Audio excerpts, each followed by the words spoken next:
Mensagem também muito séria, que mostra o amor, a misericórdia de Deus, não é? Como um pai amado, sempre pronto a salvar. No culto, não pode ser diferente. Nós podemos continuar também. Quiserem projetar, pode deixar aí, senão, manter sua Bíblia aberta, pode permanecer sentado, eu farei aqui a leitura. O versículo 6 de Malaquias, primeiro, diz o seguinte: o filho honra o pai, e o servo ao seu senhor.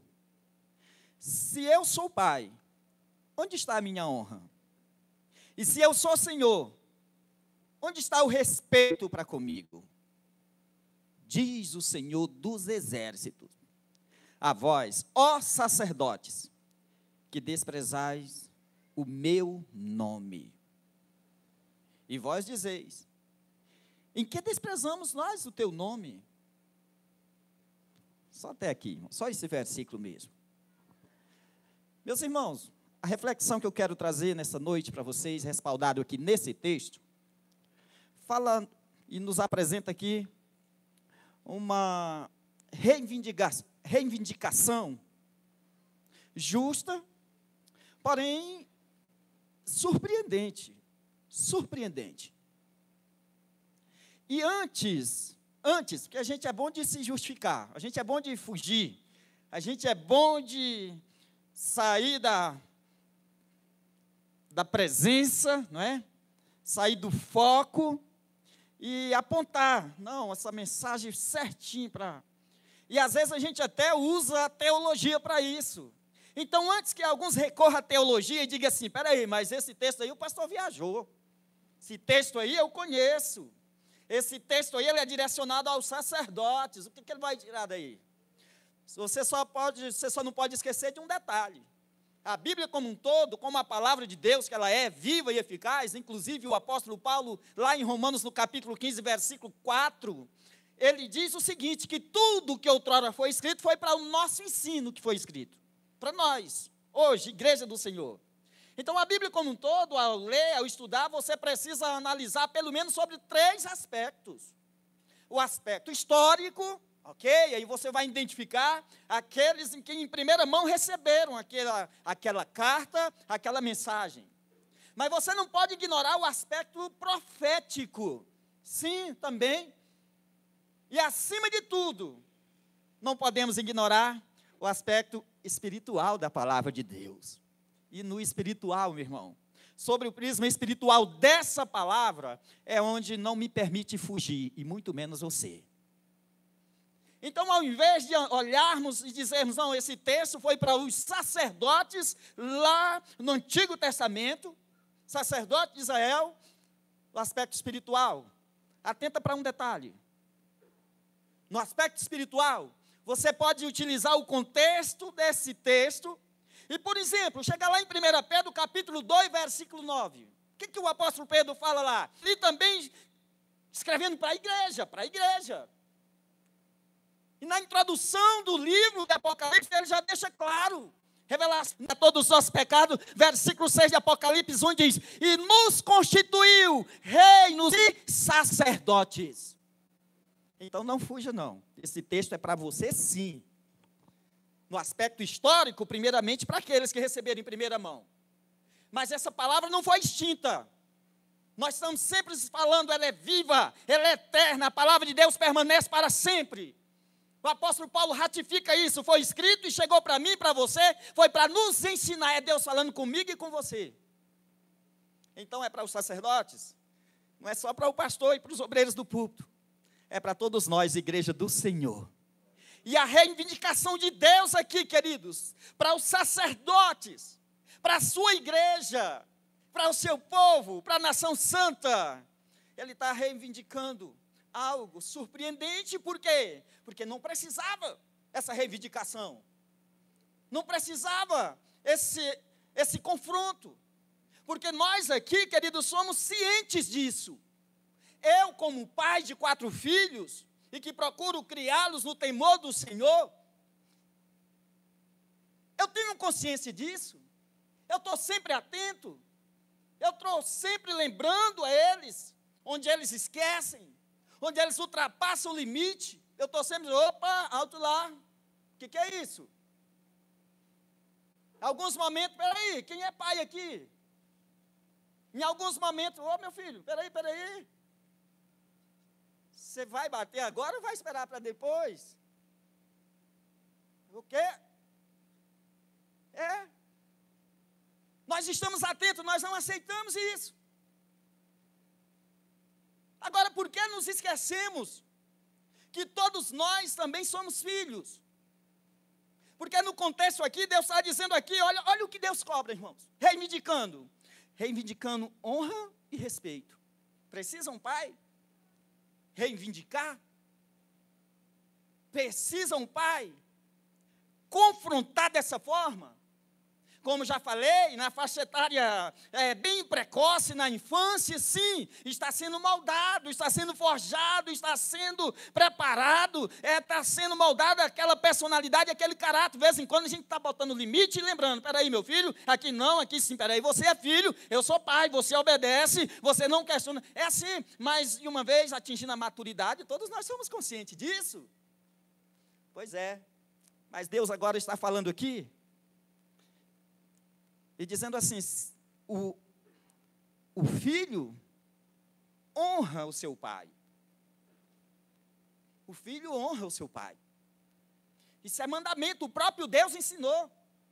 Está lá no Êxodo, como mandamento com promessa.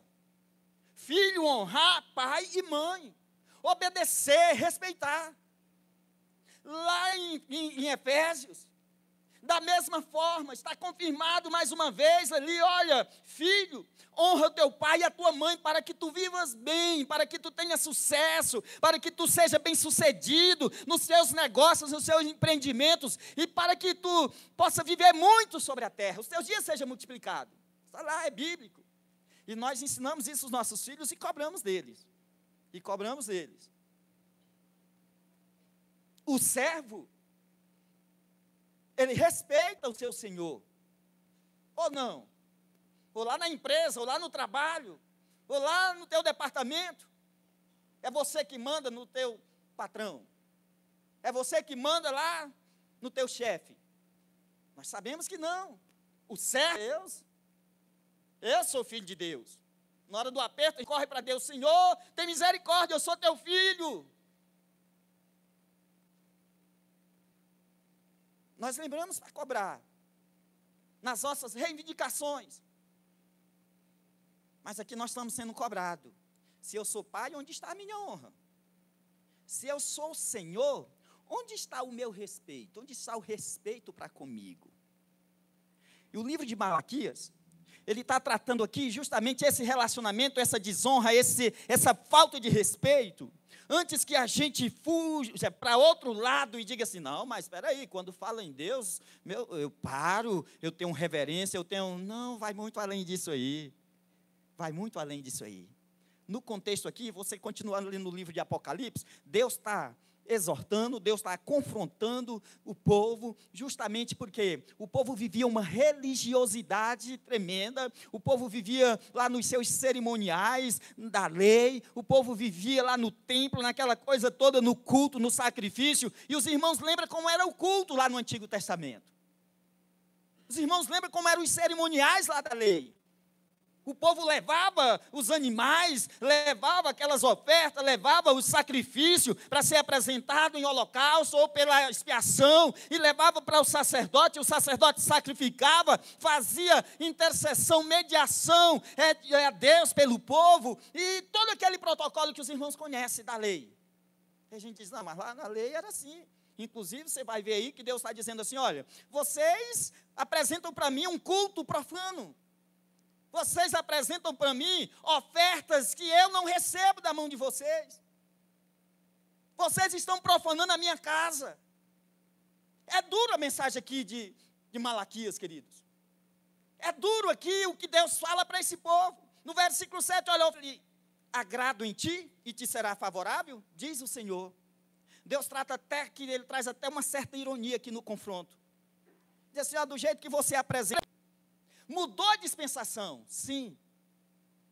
Mudou a forma de adoração, sim, como Jesus falou para a mulher samaritana. Mas, e o culto? Deus. Porque esse é o vosso culto racional. É o culto com entendimento. É o culto feito. Isso fala de reconhecimento, de louvor, fala de preeminência, fala de consideração, fala de deferência, fala de reverência. De reverência. Como está o nosso relacionamento com o nosso Pai, que nós invocamos como Pai, como Senhor? O antigo, não. Todo aquele que fizer a obra de Deus relaxadamente, irreverente, de qualquer jeito, de qualquer forma, um culto defeituoso, um culto manchado, cego, aleijado, de qualquer jeito, profano, Deus está chamando de maldito. E aqui ele diz mais uma vez, usando Malaquias, maldito é o enganador que ele tem um sadio, ele tem o puro, o perfeito, o bom, ele até promete. Ou você não lembra quando foi batizado? Você não lembra quando aceitou a Jesus? Recebeu Jesus, levantou a tua mão, aceitando Jesus como Senhor e Salvador da tua vida, entregou a Ele a tua vida e disse, agora o Senhor é Senhor na minha vida, quero me batizar em nome do Pai, do Filho e do Espírito Santo. Lá foi te interrogado, você crê que Jesus Cristo morreu para perdão, para salvar? É jeito, o que der, o que sobrar, se for possível, quando for possível, quando não tiver outra coisa a fazer, não tem outra prioridade, então ok, vou dedicar isso a Deus. Pai, eu queria botar um brinco, o que o senhor acha? Meu Deus do céu, misericórdia. Misericórdia. Eu disse, meu filho, você... Peraí, onde foi que... Eu não entendo, queridos. Eu não consigo entender, meu querido, peraí, você não viu nada em mim, até agora não ouviu nada do que eu falei, do que eu vivi, do que eu ministrei, do que eu ensinei. Você não conhece ainda o seu Pai, você não conhece ainda o seu Senhor, você está vendo, olhando ainda, é o mundo ainda. E para eles eu tenho liberdade, irmãos, são meus filhos. E eu falo e vou além. Eu falo a palavra e vou muito além. Querido, o seu pai foi criado, não foi assim não. Isso aí, quando o seu pai foi ensinado e orientado a ser homem. Foi isso aí não. Não era isso aí não, viu?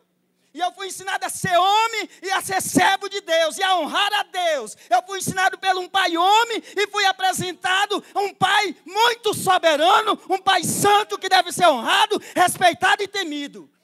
E a sua palavra, ela fala assim, ensina assim. Agora o problema é que muitas vezes a gente deixa de honrar o Pai aqui, a gente deixa de honrar o Pai Celestial, a gente faz vista que você quer se espelhar, é a eles que você quer seguir.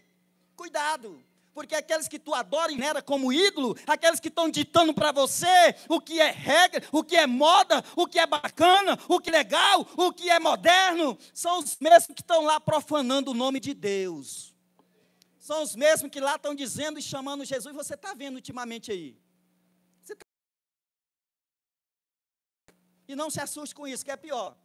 Eles chegam e abertamente afrontam a Deus, afrontam a Jesus, o chamam de tudo que eles acham que... Chamam Jesus de tudo, como vocês têm visto.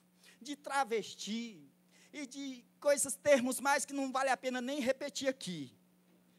Mas é eles que muitos de nós, às vezes, estamos aplaudindo, copiando, imitando, se inspirando. Agora, veja que incoerência. Aí a gente vem ainda aqui na igreja, aí oferece o nosso culto a Deus, a nossa adoração a Deus, o nosso sacrifício a Deus. A gente chora, a gente se emociona, emociona os outros e acha que está tudo muito bem. Enquanto Deus está dizendo, quem dera tivesse pessoas aí que fechasse a porta, nem entrasse, nem começasse esse culto, porque vocês estão oferecendo para mim um sacrifício, é que não vale a pena, que eu não recebo, que não é santo, é de qualquer forma, é profano, é irreverente, eu não me agrado de vocês e não recebo esse culto. Então, reflita bem, o que tu está oferecendo para Deus? Ou você está tentando aquilo que Tiago fala lá na epístola? Tiago fala lá abertamente, meus irmãos, entenda uma coisa, Aquele que se torna amigo do mundo é inimigo de Deus. Não vai nessa, não. Você não entende o que Tiago disse, meu querido, você é filho de Deus, você como que pode, com uma boca, você louva a Deus, adora a Deus, e com essa mesma boquinha, você vai adorar o mundo e o Deus desse mundo. Como é que pode isso? Uma fonte pode jorrar 2 tipos de água? Como é que você é templo do Espírito Santo, e anda desrespeitando a Deus, desonrando a Deus? Porque ele fala, todo aquele que eu recebo como filho, eu disciplino, eu exorto. Então, felizes são os que recebem, como Jó recebeu, e nos ensinou, não despreza a disciplina do Todo-Poderoso. Não despreza, não rejeita, não fica ofendido. Porque se ficar, irmãos, aí você, tá bom, pois, e aí, vai resolver o quê? Vai resolver o quê? Foi o que Pedro entendeu. Quando todos foram, quando todos fugiram, quando todos não aguentam, Deus não se engane, não se iluda, que não é através de laço, porque meu pai é crente, porque minha mãe é crente, porque, lembra? Jesus estava em si, de repente chegou alguém e disse, Jesus, tua mãe e teus irmãos estão ali, querem falar contigo. Estou te chamando lá fora. Jesus, minha mãe, meus irmãos? Espera aí. Olhou assim do lado, ó. Vocês estão vendo aqui, ó. Aqueles que estavam Jesus ensinando e aqueles lá ouvindo, reverentemente, atenciosamente. Jesus. Quero sempre aqui no meu coração.